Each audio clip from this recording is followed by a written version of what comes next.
If you've ever thought, catamarans are easier than monohulls, right? This episode is for you. Catamarans are amazing, stable at anchor, fast when they're happy, and they feel like a floating apartment. But the stuff that makes them comfortable also creates a different set of traps for new owners. Today, I'm breaking down the 5 beginner mistakes almost nobody warns you about, and how to fix each one with simple routines you can copy this weekend. If this helps you sail more and stress less, hit subscribe and the bell so you don't miss the next deep dive. What we'll cover today. Number 1, loading and weight creep that ruins performance. Number 2, treating docking like a monohull and scraping gelcoat. Number 3, sailing them like a heavy monohull upwind. Number 4, anchoring like a monohull and waking up sideways. Number 5, underestimating maintenance. 2 hulls, 2 engines, double the blind spots. Let's get into it. Mistake 1, weight creep, turning a cat into a condominium. The first big mistake is weight. Not just the obvious stuff like a generator and dive gear. I'm talking about the slow creep. We'll add that spare anchor, that third paddleboard, the extra dinghy fuel, and 20 grocery bags. Catamarans seduce you with storage. The penalty is hidden. Every dinghy on the davits, every suitcase in a forward locker, every spare tool chest aft, it all raises your pitching moment and kills light air performance.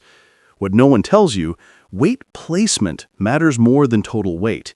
Extra mass in the ends, the bow crash lockers and the aft transoms, makes the boat hobby horse. You lose speed, you slam, and then you start using the engines more, which means more fuel, which means more weight. Spiral engaged. Fix it. Do a 1-hour weigh audit. Open every locker and ask 2 questions. Do we need this at sea? Can it live near the mast instead of the ends? Put heavy spares low and central, under the saloon settee near the mast step if you can. Clear the forepeaks of junk. They're not garages, they're springs. Take the dinghy off the davits on passages and tow it on a short bridle or stow it on the foredeck with a proper lash. If you're crossing oceans, consider soft luggage, not hard cases, and purge duplicates. 1 kedge anchor, not 3. 1 reel tool roll, not 5 random boxes. Make it visible. Tape a small max gear weight note inside each locker. When the note's number is hit, something else has to leave. It sounds silly, but it stops weight creep before it starts. Sailing payoff.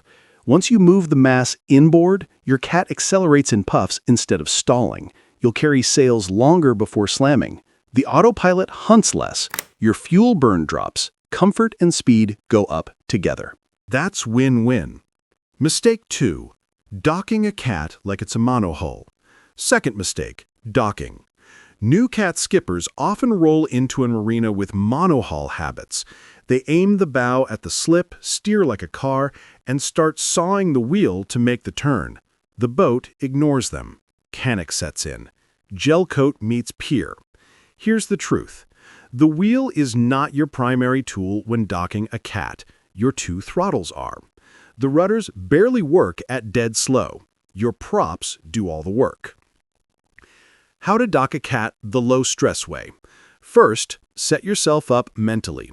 Hands on throttles, not the wheel. Put the wheel straight and leave it alone unless you need a little correction. Find neutral on both engines. Breathe. Use differential thrust. To crab sideways to port, put the port engine in reverse, starboard engine in forward at idle. The boat will move sideways while staying mostly squared to the dock. To spin in place, 1 engine forward, 1 in reverse, equal RPM.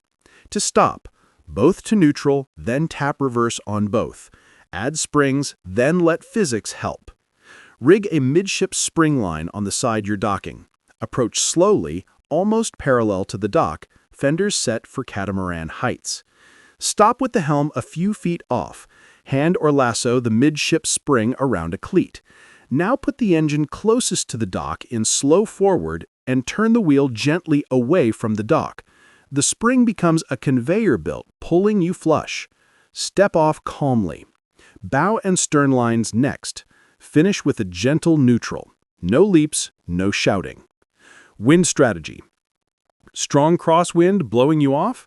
Lead a long bowspring forward, catch a cleat with a boat hook, and use a touch of forward on the windward engine to pin the boat while you walk the stern in with the leeward engine. Strong wind on the nose?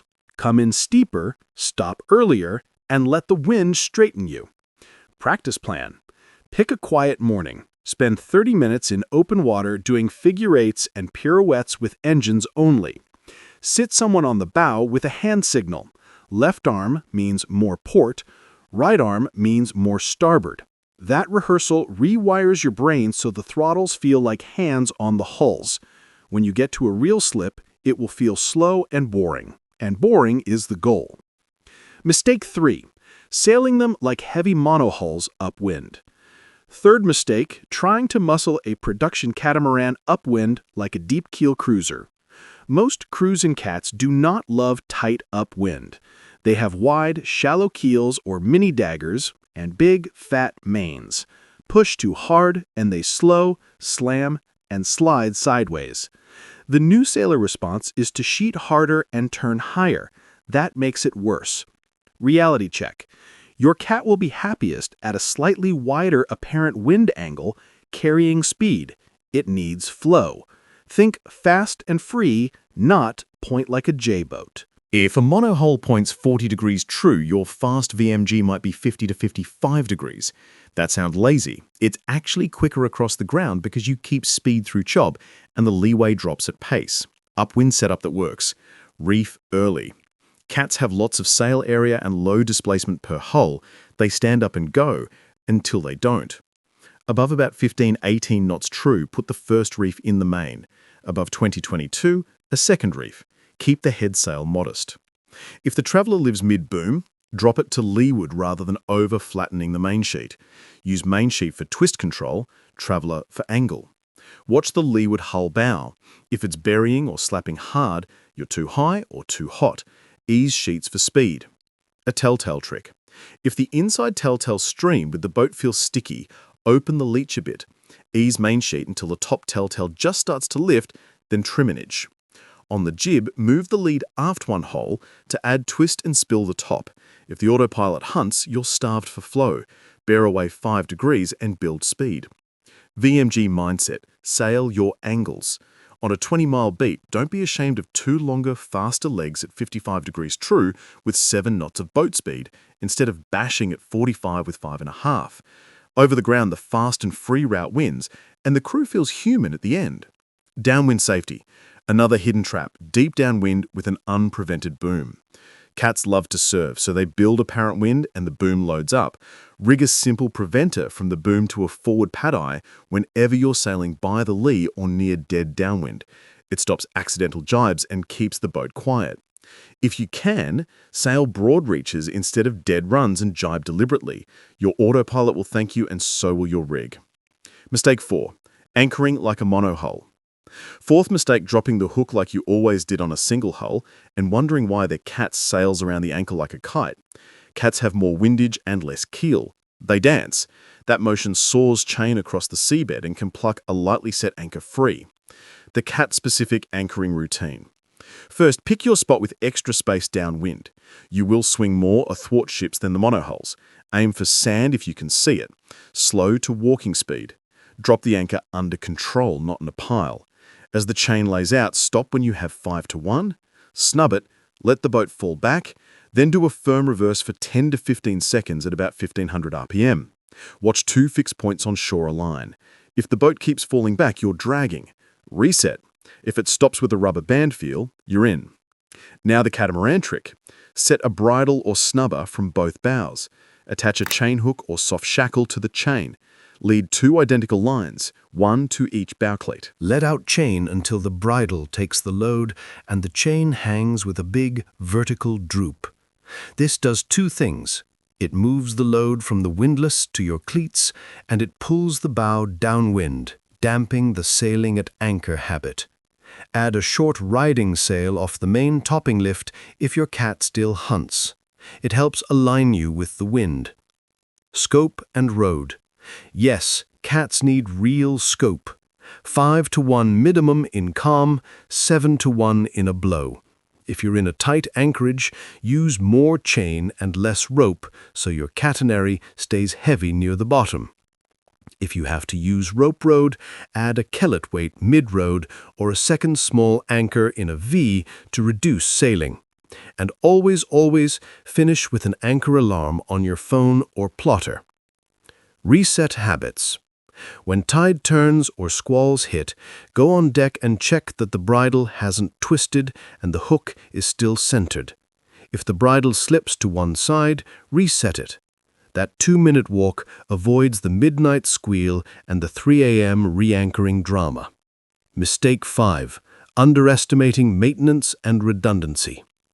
Fifth mistake, thinking it's just like a monohull, but bigger.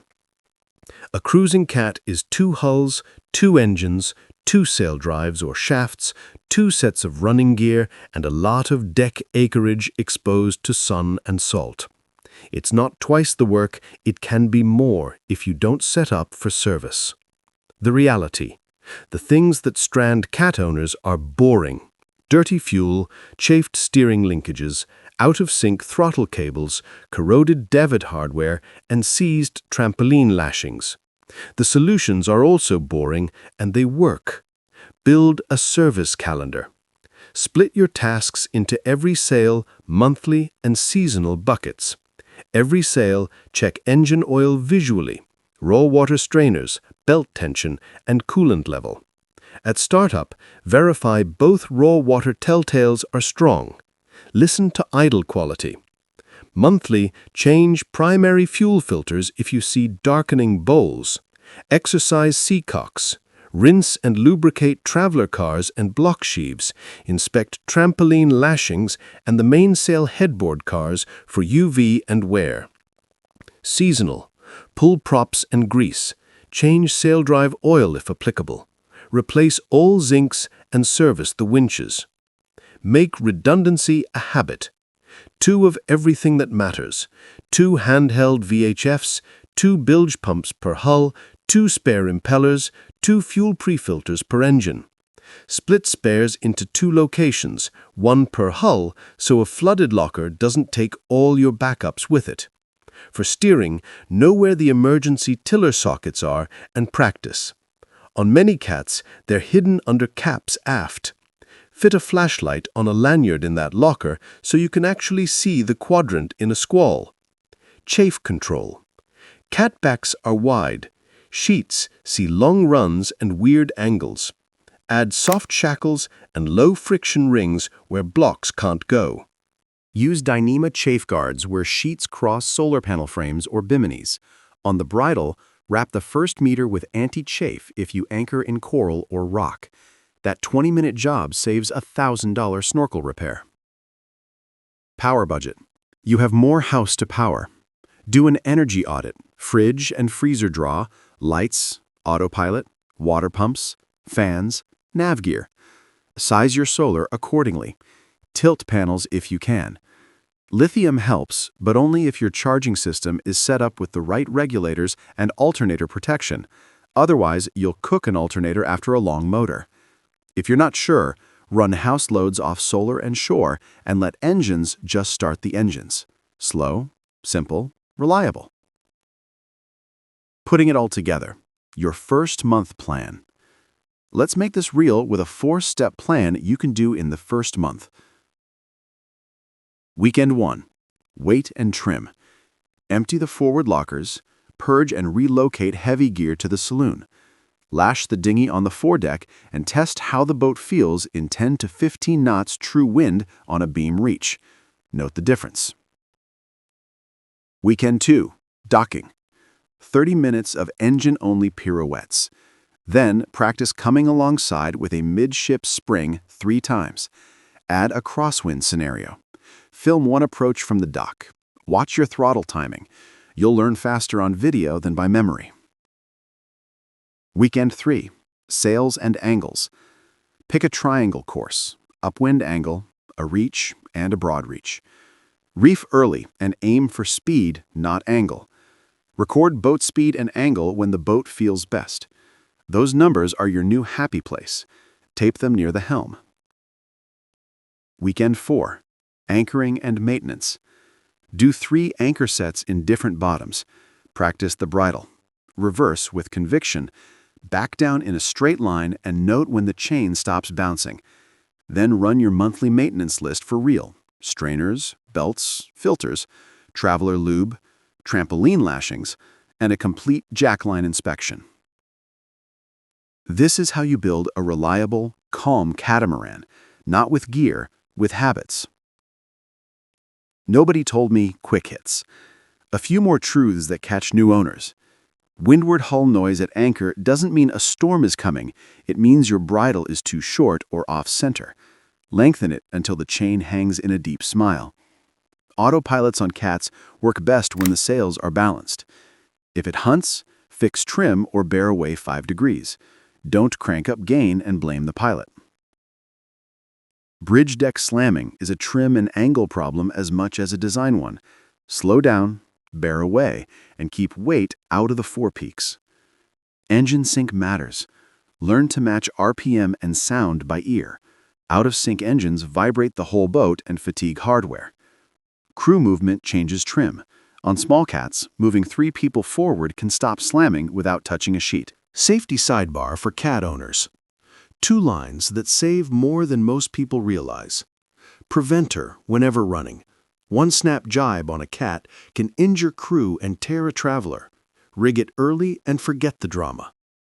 Clip at night. Wide deck, no heel, false sense of security. Run centerline jacklines. Short tether on deck, long to cross obstructions. And 1 lifesaver in marinas. Helm kill cord on the dinghy, always. Cat cruisers live by the tender. The tender is where most injuries happen. The mindset shift. The day your cat starts to feel easy is the day you stop forcing it to behave like a monohull. Cats reward patience and planning. They like flow over force, time over throttle, and balance over bravado. Get the weight out of the ends. Use the throttles like hands. Sail your angles. Anchor with a bridle. Maintain the boring bits before they bite you. If you do those 5 things, 90% of beginner pain goes away. The boat gets quiet, the crew relaxes. And those big days, the ones where you click into a wide reach at 9 knots with a cup of coffee and a clean wake, those become normal. If this was useful, hit subscribe and the bell.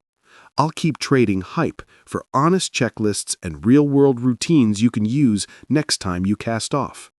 Now go purge the forward lockers, practice those engine-only pirouettes, and take your cat out for a calm, fast reach.